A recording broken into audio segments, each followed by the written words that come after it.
Chapter 3. I can't sleep. I toss, I turn. Mango tosses and turns with me. Had I misunderstood Billy? Was his mother right? Does he just make things up? After all, my name isn't even remotely purple and orange. The sun streams through the blinds and brings no answers, only more questions. Why does the only person in the world who might see things the way I do have to be 5 years old? Maybe everyone sees this way at 5, and I didn't outgrow it. Should I try to find Billy again? What would I say to his mother? All of these feelings are rising inside my chest like the foam at the top of a shaken-up soda can.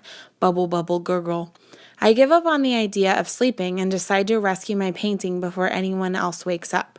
I completely forgot to ask Mom to stop last night on the way home from the market.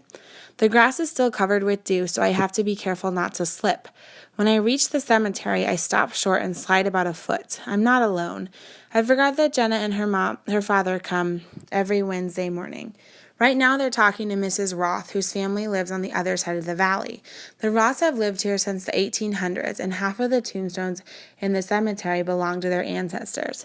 They're the only Jewish family I know, and every year they invite the other families in the valley over to light the Hanukkah candles with them. Sometimes they'll call us to say the mango is in their yard, so we won't worry about him. I think he has a crush on one of their female cats. Mrs. Roth steps away to wander among the graves, stopping every few feet to put small rocks on the top of her family's headstones. Jenna joins me at my grandfather's grave. She looks tired. Even her freckles look tired and pale. I saw your painting, she says. Interesting choice to leave it out in the rain. I look down at it and sigh. The colors have run together quite a bit, and Mango now looks like a blob with eyes. More like a blob with eyes than a kitten. Grandpa's face is still surprisingly intact, although the canvas has creased around him. Serves me right, I say, picking up the painting carefully so it won't rip. I let the rain sneak up on me. Hey, do you think you'll be able to fix it, she asks. I shake my head. I'm sure I'd be more upset about it if my mind wasn't so focused on meeting Billy last night. I had to force myself not to blurt out the whole story. It's a shame, Jenna says. You worked so hard on it.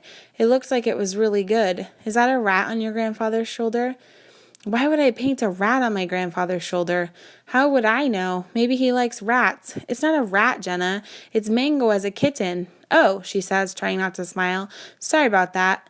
Poor Mango has been reduced to a rat. Good thing he isn't around to hear it. I have to run, I tell Jenna. My mother's dragging me out for school supplies. As soon as the words are out of my mouth, I regret saying them. Not here at the cemetery. The last thing I want to do is remind Jenna of one more thing her own mother can't do with her anymore. Why don't you come with us? I quickly add. She shoves her hands into her pockets and shakes her head. I'm going to spend the day with my dad. Neither of us slept too well last night. Our air conditioning is broken. I look over at Jenna's father, who is standing by his wife's grave. He's rocking back and forth on his heels, a Chicago Bears cap shielding his eyes. I don't know what to say now. We both stare at the ground. I should go back to him, Jenna says. I'll call you later. Hey, if you want to sleep over tonight, you can. I'll let you know. I watch her walk away. These visits are hard for her, no matter what she says, or doesn't say. I hurry back to the house, thinking of all the things we keep from other people, even our best friends. School starts in a few days, and I'm trying to squeeze every last drop out of summer. Literally.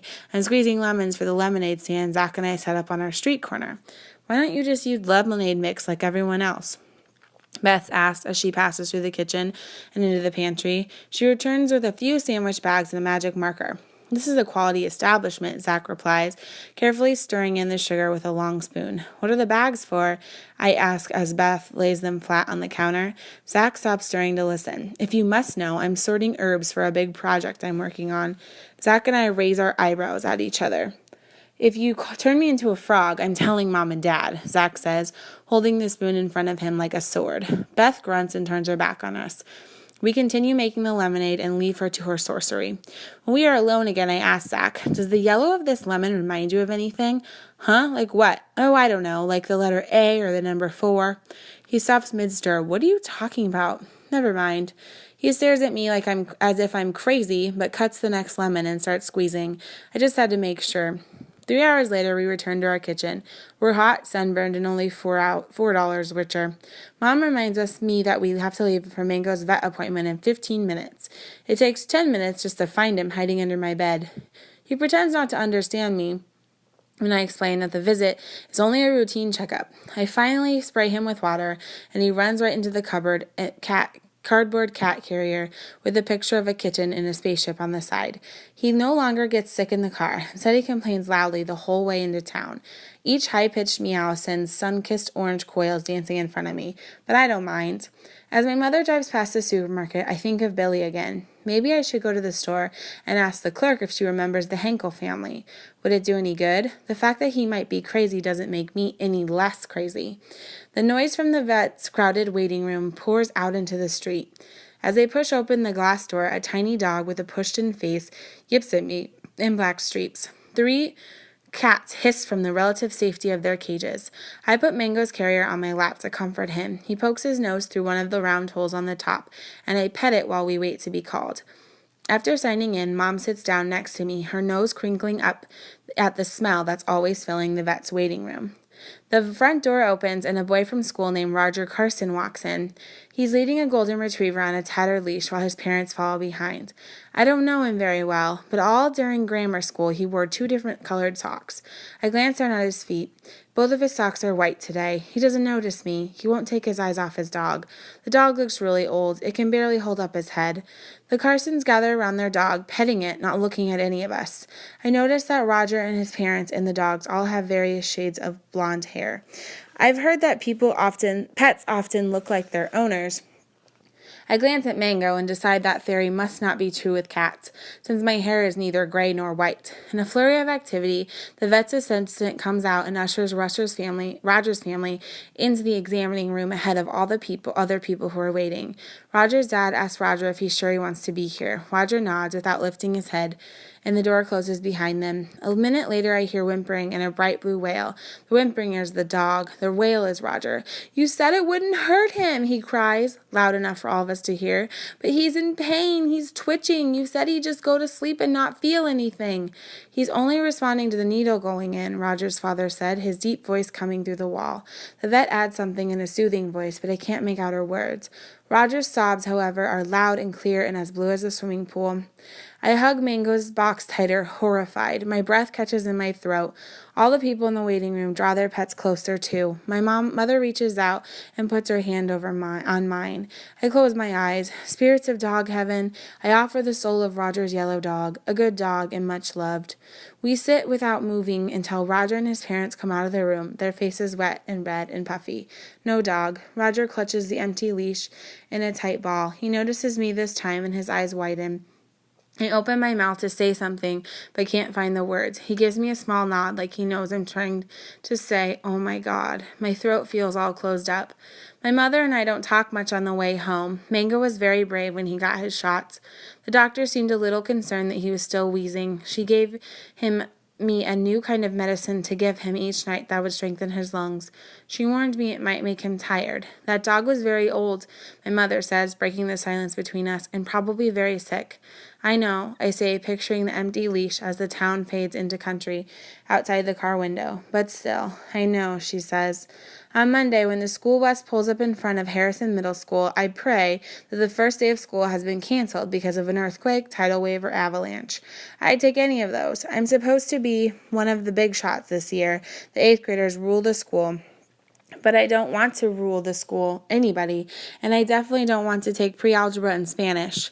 Zach bounds down the steps of the bus, thrilled to be in middle school at last. It's supposed to be the reverse.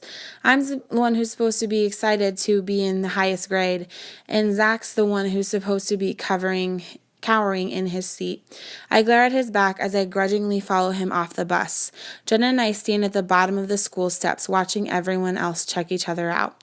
Maybe I should have paid more attention to my clothing selection. I glanced down at my white shorts and blue t-shirt. It might not be fancy, but at least everything's clean, and I did pull my hair back in a barrette. I'm surprised that Jenna is wearing a dress with tiny pink flowers on it. I can count on one hand the number of times I've seen her in a dress. Her sandals even have small heels on them. The same old school, the same old faces, Jenna says with a sigh. We watch 2 cheerleaders run up to each other and embrace with a squeal. Jenna shakes her head. I really don't think they need to wear their cheerleading outfits on the first day of school. I mean, it's not like they have a game yet. School spirit and all that, I tell her, as we make our way through the crowd and into the school. I forgot about your cheerleader phobia. I don't have a cheerleader phobia, she insists. I just think the whole concept is sexist and stupid. At that moment, 2 boys from our grade run by us, hitching up their jeans as they pass us. Did you see that new cheerleader? One of them says. She is HOT hot. Jenna opens her mouth to respond, but the boys are already down the hall. What could she say anyway? I hate school, Jenna grumbles as we arrive at her locker. No, you don't. Well, I at least hate the first day of school. Everyone's trying to impress everyone else. Is that why you're wearing a dress? Is it that bad? She asks, smoothing her skirt. No, it's nice, I tell her. I just haven't seen it before. My father bought it for me, Jenna says, tossing her lunch bag into her locker. You know, as a first day of school thing, I bought shorts and t-shirts to change into. No, you should keep it on, I tell her as the warning bell rings, and don't go into lunch without me. Do I ever? She calls out, hurrying down the hall to her homeroom. My first class after homeroom is American history. History is one of my favorite subjects because I'm really good at it. Once I learn the date of a certain event, I can easily remember it by its colors. I remember names the same way. I've heard rumors about the serious strangeness of Mrs. Morris, the American history teacher, and I can say now that those rumors are a fact. She has a bizarre fear of germs, and as soon as she walks in, she lays down the law. First, she stands by the blackboard and peers at us over her bifocals. Then she says, everyone in the front row of desks, pick up your books and move to the back. You are to leave the front row empty. The kids in the front row follow her orders, one boy grumbling under his breath that he didn't have cooties the last time he checked. Mrs. Morris then moves over to her desk and points to 2 wire baskets. You are to make 2 separate piles of homework each day. If you have a cold, you are to place your homework in the pile marked ill. You are to wash your hands before class with soap. This may sound extreme, but cleanliness is next to godliness. The worst thing about her speech is that her voice is so high-pitched and squeaky that rust-colored spirals run down behind her. My next class is English. I like my English teacher, Mr. Seidler, right away. This is his first year teaching, and he seems pretty nervous. Michelle, the girl who sits behind me and whose father owns the biggest hardware store in town, cracks her gum in my ear. While the teacher is digging through his drawers to find the attendance list, she taps my shoulder and shows me a book on her desk. All I can make out are the words English class written on the brown bag book cover. Do we have a summer reading assignment? I asked, worried. She shakes her head and grins slowly. It's not a school book, she whispers. It's a dirty book. I put the cover on to fool people.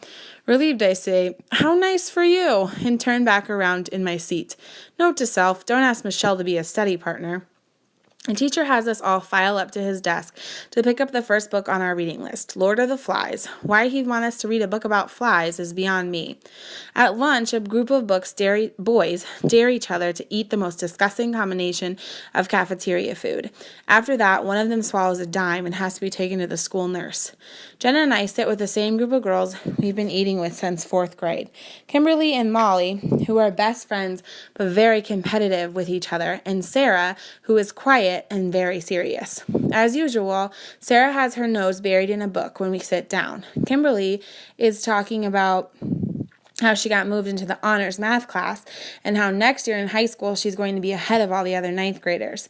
I glance at Molly to see if she's going to counter that with anything, and am surprised to notice that she was busy over the summer growing breasts. Her tight tank top tells me she has no place to hide them either. I see Jenna staring too. Molly stands up to find a straw, and I swear at least one boy from each table looks up as she passes. Kimberly sticks out her pointy chin and doesn't look happy. Sarah has an amused little smile on her face. I watch Molly stroll through the maze of tables, but I'm viewing her through the jumble of colors that comes together like a lumpy oatmeal. The voices and laughter of 100 kids and various CD players echoes off the linoleum walls and fills the air with a collage of colors. It makes it hard to relax and talk to my friends. The only other option is to sit outside alone, and I don't want to do that either. After lunch, I walk with Sarah to our pre-algebra class. I have to hurry to keep up with her. Hey, Sarah, wouldn't it be fun if for every 2 steps we took one backwards? She doesn't slow her pace even a tiny bit. Why would we do that? She asks. Then we'd be late. Honestly, Mia, you only have one chance to make a first impression. Who says stuff like that? I slow down, but she keeps up her breakneck speed. I make it to class right before the bell rings, and the teacher is already writing an equation on the board. I'm sunk already. I just can't grasp how to solve it. Normally an X is a shiny maroon color, like a ripe cherry. But here an X has to stand for an unknown number. But I can't make myself assign the X any other color than maroon, and there are no maroon colored numbers. Without the color, I don't know how to proceed. I'm lost in shades of gray and want to scream in frustration.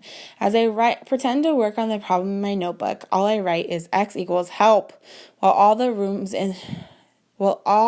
over the room, hands shoot up to give an answer. That all too familiar combination of confusion and anger is starting to bubble up inside me again. Gurgle, bubble, sputter. Spanish class isn't any better. I try to match the colors of the English words with the new Spanish words. Hello and hola works fine.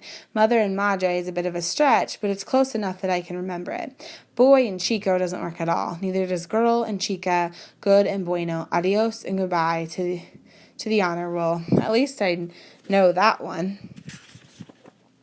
The only good part of my day is my last class. As soon as I walk into the art room and pick a stool at one of the work tables, I feel like I'm home.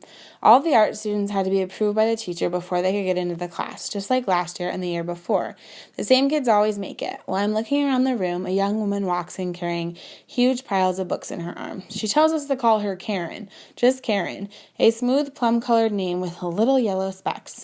It takes me a minute to figure out she's the teacher. The girl next to me raises her hand, and Karen looks up from passing out the books. What happened to Mrs. Simpson? She asked tentatively. I am wondering the same thing. Mrs. Simpson had been the art teacher for something like 30 years. Karen looks around and says with a sigh, Mrs. Simpson went to a better place. She died? The girls exclaims in horror. The class emits a collective gasp. I grab onto the edge of the table.